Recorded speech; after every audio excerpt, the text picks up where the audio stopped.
Assalamualaikum warahmatullahi wabarakatuh. Perkenalkan, nama saya Hendro. Di sini saya akan menjelaskan bagaimana cara kepemilikan senjata api untuk warga sipil atau masyarakat biasa.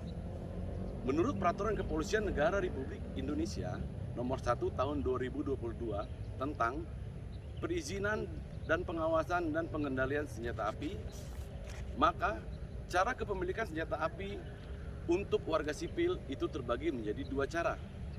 Yang pertama, melalui cara kepemilikan senjata api bela diri. Dan yang kedua, melalui cara kepemilikan senjata api melalui olahraga. Namun, dalam kesempatan ini, saya hanya akan menjelaskan bagaimana cara kepemilikan senjata api melalui jalur olahraga. Pertama-tama, saya akan menyampaikan kegunaan senjata api olahraga. Kegunaan senjata api olahraga ini sangat jauh berbeda sekali dengan senjata api bela diri, yang mana kegunaannya untuk bela diri akan saya jelaskan di video-video berikutnya. Kegunaan senjata api olahraga ini hanya dapat digunakan untuk keperluan olahraga menembak, baik untuk latihan maupun untuk pertandingan. Dan olahraga menembak di Indonesia, induk organisasinya adalah Perbakin. Berarti kepemilikannya di bawah organisasi Perbakin. Dalam organisasi Perbakin sendiri, terdapat 3 bidang olahraga menembak yang kesemuanya memakai alat berupa senjata api maupun senjata angin yang kesemuanya ada aturannya di masing-masing di setiap bidangnya. Saya akan jelaskan beberapa bidang tersebut. Yang pertama, bidang tembak sasaran. Untuk masuk dalam bidang ini, kita tidak diharuskan untuk memiliki sertifikasi khusus. Persyaratannya adalah 1. KTA, klub menembak yang aktif. 2. KTP ataupun paspor. 3. KK. 4. SKCK. 5. Surat keterangan sehat bebas narkoba. 6. Surat rekomendasi dari klub dan Pengkap ataupun Pengkot Perbakin. 7. Surat rekomendasi dari Pengprov Perbakin.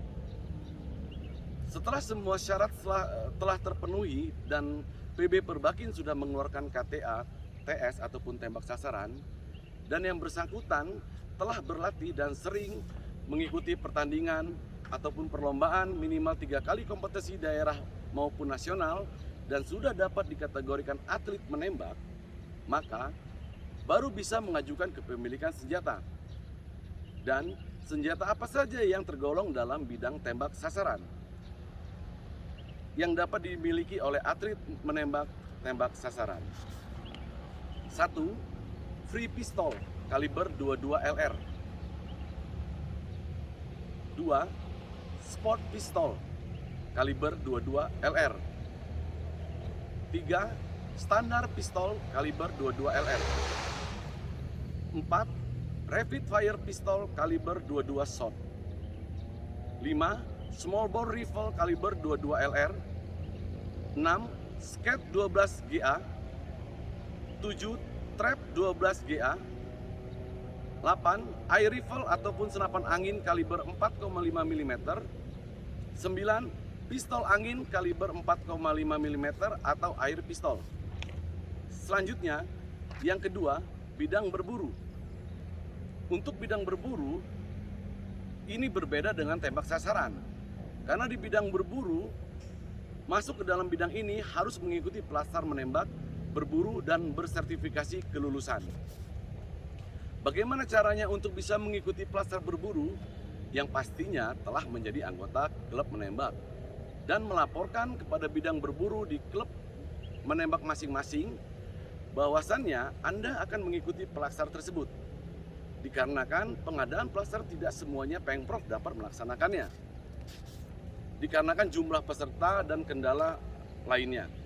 Maka Anda dapat mengikuti di Pengprov lain atau provinsi lain apabila provinsi ataupun Pengprov yang tempat domisili Anda belum mampu untuk melaksanakannya. Dan yang pastinya harus memakai surat rekomendasi dari Pengprov Perbakin setempat dan di mana klub Anda berada. Setelah Anda dinyatakan lulus dan bersertifikasi, maka Anda sudah bisa membuat KTA bidang berburu dengan persyaratan 1. KTA klub menembak yang aktif. 2. KTP ataupun paspor. Ketiga, SKCK. Keempat, surat keterangan sehat dan bebas narkoba. Keenam, surat rekomendasi dari klub dan Pemkot Perbakin. Ketujuh, surat rekomendasi dari Pemprov Perbakin. Kedelapan, sertifikat plat-sar berburu. Setelah semua syarat telah terpenuhi dan PB Perbakin sudah mengeluarkan KTA B dan yang bersangkutan telah berlatih dan sering mengikuti pertandingan minimal 3 kali kompetisi daerah maupun nasional, maka baru bisa mengajukan kepemilikan senjata bidang berburu. Dan senjata apa saja yang bisa dimiliki oleh atlet bidang berburu? Pertama, senapan kecil dari kaliber 22 sampai dengan 270. 2. Senapan sedang dari kaliber 30 sampai dengan 375. Ketiga, senapan laras licin atau shotgun kaliber 12 GA. Selanjutnya yang ketiga, bidang tembak reaksi. Bidang tembak reaksi ini sama dengan bidang berburu, harus memiliki sertifikasi tembak reaksi. Kemudian, bagaimana caranya untuk bisa mengikuti sertifikasi tembak reaksi? Yang pastinya telah menjadi anggota klub menembak dan melaporkan kepada bidang tembak sasaran di klub menembak masing-masing bahwasannya Anda akan mengikuti sertifikasi. Sama juga seperti bidang berburu, dikarenakan tidak semua Pemprov Perbakin bisa melaksanakan ini dikarenakan keterbatasan anggota ataupun yang lainnya, maka Anda dapat melaksanakan ataupun mengikuti sertifikasi tersebut di tempat lain atau Pemprov lain atau provinsi lain. Kemudian setelah dinyatakan lulus dan bersertifikasi, maka Anda sudah bisa membuat KTA bidang tembak reaksi dengan persyaratan sama juga KTA klub menembak yang aktif. 2. KTP ataupun paspor. Ketiga, SKCK. Keempat, surat keterangan sehat bebas narkoba. Keenam, surat rekomendasi dari klub dan Pemkot Perbakin. Ketujuh, surat rekomendasi dari Pemprov Perbakin. Kedelapan, sertifikasi tembak reaksi tersebut. Dalam bidang tembak reaksi terdapat beberapa divisi yang mana setiap divisinya memakai unit senjata yang berbeda. Pertama, saya akan jelaskan divisi standar pistol. Divisi standar yang tergolong dalam divisi standar pistol kaliber 9x21 mm, kaliber 40 SNW dan kaliber 45 ACP. Kedua, divisi open kaliber 9x21 mm, kaliber 9x23 dan kaliber 38 super auto.